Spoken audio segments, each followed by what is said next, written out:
इनके जितने स्टेटमेंट्स आए उससे तो हम सभी शॉक्ड हैं, बट मेरा सवाल ये है कि हम शॉक्ड हैं क्यों?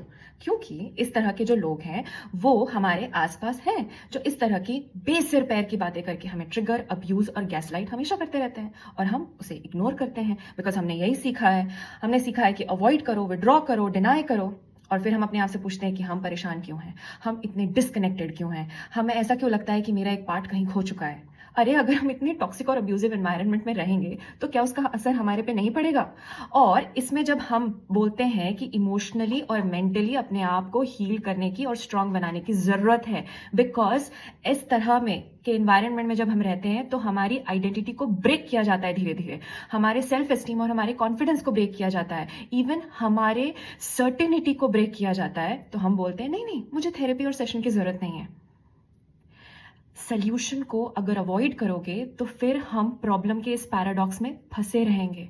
सो it is important to normalise mental and emotional health, be it for a man, be it for a woman, wife, husband, son, daughter, mother, father, mother in laws, everyone.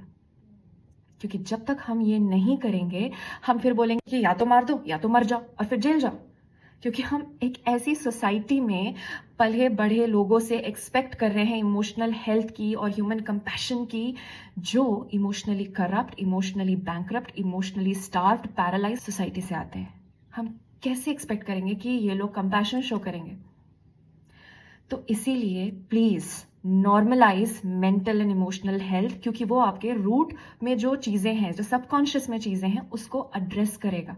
उसी से हमारा कैरेक्टर डेवलपमेंट होता है, उसी से हम धीरे धीरे एज अ स्किल सीखते हैं कि इमोशनल रेगुलेशन क्या होता है। अदरवाइज अग्रेशन दिखाते रहो बाहर, देखो क्या होता है। We need to talk about this and we need to take right actions. So let me know your thoughts in the comment section below and let's share this around so that we can unmask to evolve.